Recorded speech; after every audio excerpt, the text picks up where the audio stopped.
وہ اس جو اختلافی نوٹ ہے اس کے صرف 3 پیرے آپ پڑھ لیں، 19، 20، 21، 19، 20 اور 21 نمبر پیرا، میں اس کا خلاصہ آپ کو بتا دیتا ہوں۔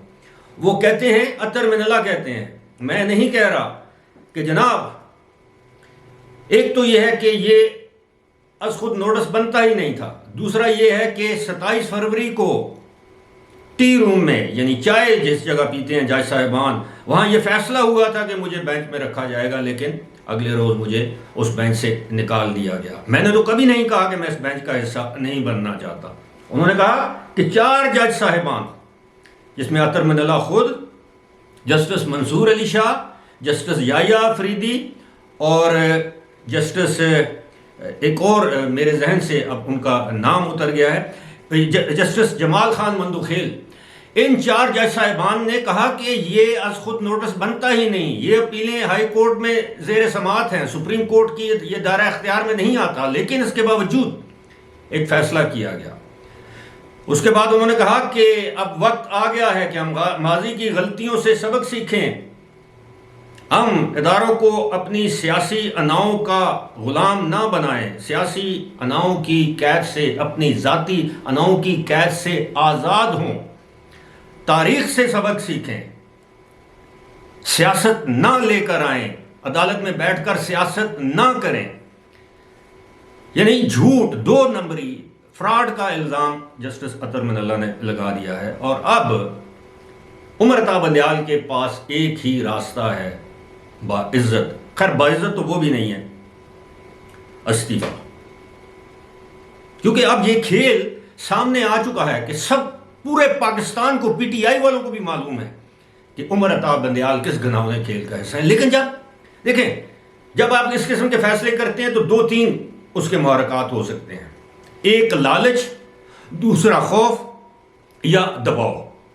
اس میں ایسے لگتا ہے کہ تینوں چیزیں ہیں۔ لالچ کیا ہے کہ عمران خان کو اقتدار میں لے کر آؤ، بائی ہک اور بائی کروک،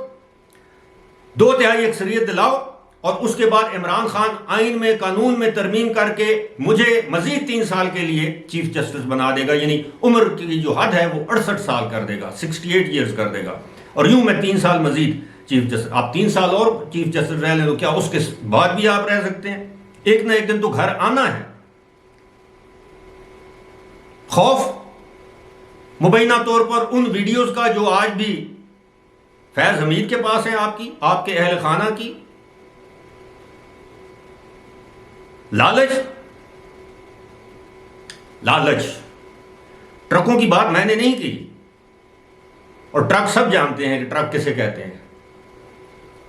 پیٹی، کھوکھا، ٹرک، یہ پنجاب میں، پورے پاکستان میں یہ 2 نمبر کاموں کے لیے یہ الفاظ استعمال ہوتے ہیں۔ ٹرک کہتے ہیں 1 ارب،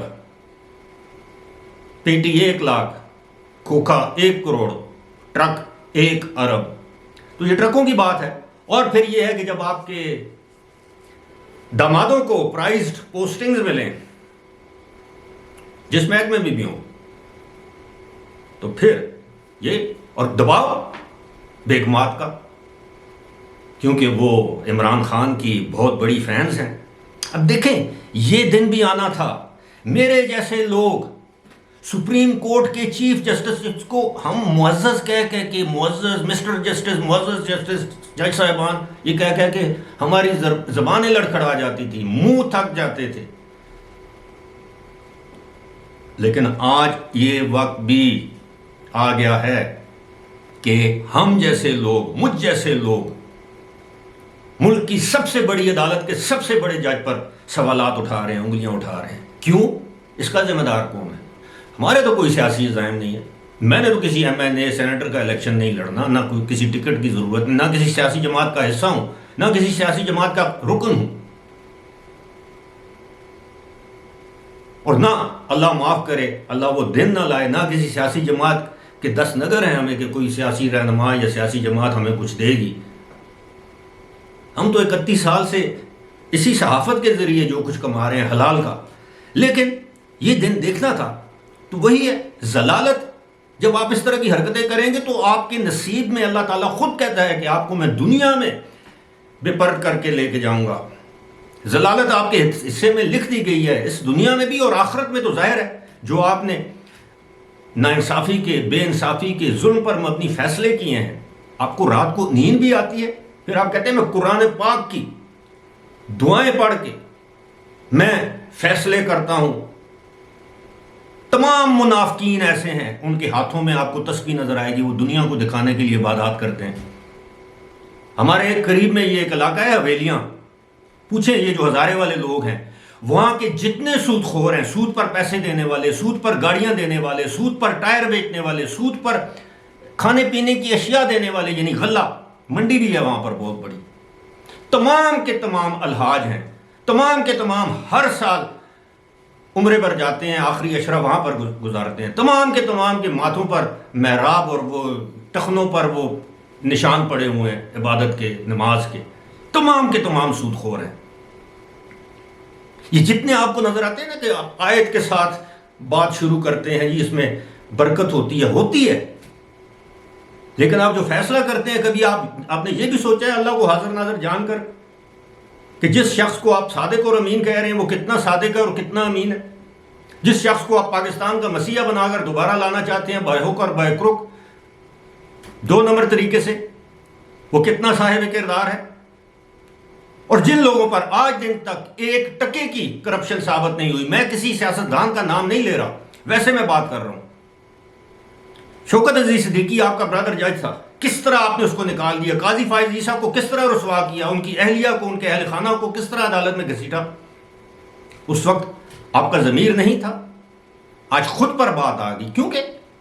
اللہ کی لاٹھی بے آواز ہے، اللہ کی لاٹھی بے آواز ہے۔ آج آپ کی ویڈیوز ہیں، کیا پتہ ہے فیض حمید کے پاس بھی ہیں تو کسی اور کے پاس بھی ہو سکتی ہیں۔ میں اس بات کے بالکل حق میں نہیں ہوں، بلکہ میں مذمت کرتا ہوں اس قسم کی حرکتوں کی کہ کسی کے اہل خانہ کی پرائیویٹ مومنٹس کی ویڈیوز منظر عام پر ہیں۔ ہاں اگر کرپشن کی ویڈیوز ہیں، کوئی لین دین کی باتیں ہو رہی ہیں، فیصلوں کے حوالے سے ٹرک پیسوں کی گیم ہو رہی ہے، کیا پتہ ہے باہر سے ہیرو کے ہار ادھر بھی آ رہے ہوں، جس طرح میں نے بتایا ہے کہ یہ اس طرح کی چیزیں ایک جج تبھی کرتا ہے، یا اس کو لالچ ہو، یا خوف ہو، یا دباؤ ہو،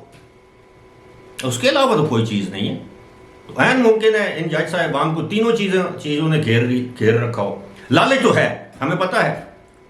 یہاں پر چیمبرز کی سیاست ہوتی ہے، ایڈوائزرشپ کی سیاست ہوتی ہے، فلاں کا داماد وہ جج بننا چاہیے، وہ سپریم کورٹ کا جج بننا چاہیے، وہ ہائی کورٹ کا جج بننا چاہیے، فلاں کے داماد کو ایڈوائزرشپ دے دی جائے، فلاں کے بیٹے کو فلاں مقدمے مل جائیں۔ اب جسٹس مظاہر علی نقوی کے بیٹوں کو 6 مہینے میں 1200 مقدمات ملے پنجاب میں، وہ آسمان سے اترے ہوئے ہیں۔ وہ لوگ اس لیے دیتے ہیں ایسے وکلا کو مقدمات کے، ان کے حق میں فیصلہ لے کے دیں گے، مرضی کی فیس لیتے ہیں۔ یہ میں نے الزام نہیں لگائے پنجاب لاہور ہائی کورٹ کے چیف جسٹس کے داماد پر، میں نے الزام نہیں لگائے، یہ محمد خان بھٹی نے الزام لگایا ہے کہ 15 ارب روپیہ کے ٹھیکے اس کو دیے ہیں کاغذی۔ تو خیر جی، یہ ویڈیو طویل ہو رہی ہے، میں حقیقت میں یہ جذباتی، میں کوئی خدا نہ کرے کوئی میں اداکاری نہیں کر رہا، میں حقیقت میں جذباتی ہوں، لیکن جو کچھ ہو رہا ہے میں اس پر خوش ہوں۔ کم از کم ہم اپنی زندگی میں اس طرح کے کرداروں کو ننگا ہوتے ہوئے دیکھ رہے ہیں، قوم دیکھ رہی ہے کہ ان کا کردار ہے کیا۔ اور ویسے میں ایک اور بات بتاؤں، سپریم کورٹ کے 15 جج صاحبان ہیں، نیٹ پر تصویریں لگی ہوں گی، آپ کو مل جائیں گی، 15 کے 15 جج صاحبان کی تصاویر آپ دیکھیں، جن کے اب میں یہ نہیں کہتا، پر آپ کو پتہ چل جائے گا کہ کس کے چہرے پر نوست برس رہی ہے، وہ آپ تصویر نکال کے دیکھ لیں، کیونکہ آپ کا جو اندر کا جو کردار ہے نا، جو اندر کے جو کرتوت ہیں، وہ ایک نہ ایک دن آپ کے چہرے پر عیاں ہونا شروع ہو جاتے ہیں۔ یہ ساری باتیں